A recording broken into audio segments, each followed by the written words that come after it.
রাত 12টা বাজলে আয়নার দিকে তাকিও না, কারণ ঠিক সেই সময় আয়নার ওপারে জেগে ওঠে এমন এক ছায়া যাকে ডাকলে সে আসে, না ডাকলেও কখনো কখনো তাকিয়ে থাকে তোমার দিকেই। যদি কখনো অন্ধকার ঘরে দাঁড়িয়ে তোমার প্রতিচ্ছবি হঠাৎ ঝাপসা হয়ে যায়, তাহলে বুঝে নিও তুমি একা নও।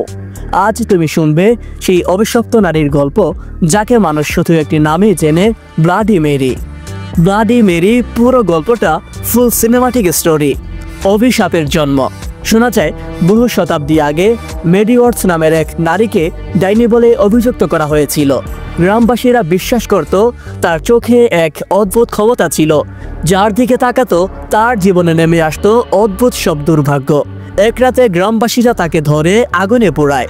মৃত্যুর মুহূর্তে সে চিৎকার করে বলেছিল, যারা আমার নাম দেখে আমায় জাগাবে, তাদের রক্ত দিয়েই আমার প্রতিশোধ পূর্ণ হবে। সেই রাত থেকে বলা হয় মেরি আয়নার ভেতরে আটকে গেছে অভিশাপ হয়ে। আয়নার রক্ত মাখা রহস্য। বলা হয় মধ্যরাতে ঘর অন্ধকার করে শুধু একটি মোমবাতির আলোতে যদি আয়নার সামনে দাঁড়িয়ে 3 বার বলা হয় bloody Mary, bloody Mary, bloody Mary, তখন আয়না ধীরে ধীরে অন্ধকার হয়ে ওঠে। তারপর দেখা যায় কুয়াশার মধ্যে দাঁড়িয়ে আছে এক নারীর মুখ। চুল এলোমেলো, চোখ দুটি রক্ত লাল, আর তার ঠোঁটে হালকা হাসি। গল্প আছে সে প্রথমে প্রতিচ্ছবির মতো দেখায়, তুমি যতই নাড়াচাড়া করো সে নড়বে না, সে শুধু তাকিয়ে থাকে। তারপরে হঠাৎ খুব ধীরে তোমার দিকে এগিয়ে আসে আয়নার ভেতর থেকে। যদি তুমি ভয় পেয়ে পিছিয়ে যাও, সে মোমবাতির আলো নিভিয়ে দেয়। ঘর অন্ধকার হয়ে যায়, আর অন্ধকারের মধ্যে তুমি শুধু একটাই জিনিস শুনতে পাও, একটা নারী কণ্ঠের খুশখুশি ফিসফিস, আই এম হেয়ার। হাই স্কুলের 3 বন্ধুর ঘটনা। 1990 সালের দিকে 3 জন বন্ধু সাহস দেখানোর চ্যালেঞ্জ নেয়। মধ্যরাতে বাথরুমে ঢুকে আয়নার সামনে 3 বার বলে ব্লাডি মেরি। প্রথমে কিছুই হয়নি, হঠাৎ মোমবাতির আগুন দপদপ করে ওঠে। একজন লক্ষ্য করে এক মুহূর্তের জন্য আয়নার মধ্যে তাদের পেছনে আরেকজনের ঝাপসা ছায়া দেখা যায়। তারা ভয় পেয়ে বের হয়ে যায়। দরজা টানতেই দেখা গেল দরজা বাইরে থেকে লক নয়, ভেতর থেকে আটকে গেছে। আয়নার ভেতর এক নারীর হাত ধীরে ধীরে কাছে লেগে থাকে, আঙুলের দাগ রক্তের মতো লাল। পরদিন সকালে যখন তাদের বের করা হয়, তারা 3 জনই কাঁদছিল।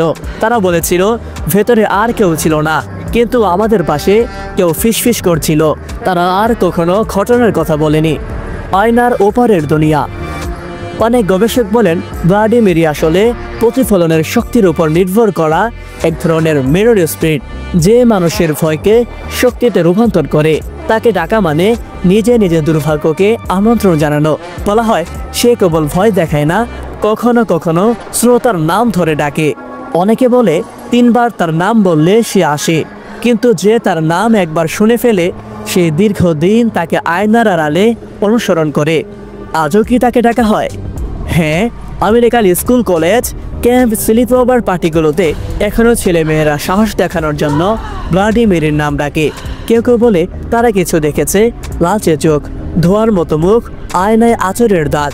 যদি কখনো রাতে আয়নার সামনে তোমার প্রতিচ্ছবি অদ্ভুত লাগে, চোখ একটু বেশি লাল মনে হয়, অথবা মনে হয় তোমার প্রতিচ্ছবি হাসছে কিন্তু তুমি হাসছো না, তাহলে বুঝে নিও ব্লাডি মেরি তোমাকে দেখে ফেলেছে।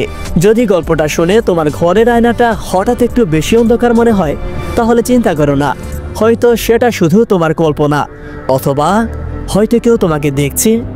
এমন স্পাইন চিলিং গল্প আরও চাইলে একটা লাইক দিও, কমেন্টে লিখো পরের গল্প কোন ভূত নিয়ে শুনতে চাও, আর চ্যানেলটি সাবস্ক্রাইব করে বেল আইকন অন করে রাখো, কারণ পরের গল্প তোমাকে আয়নার দিকে তাকাতে বাধ্য করবে।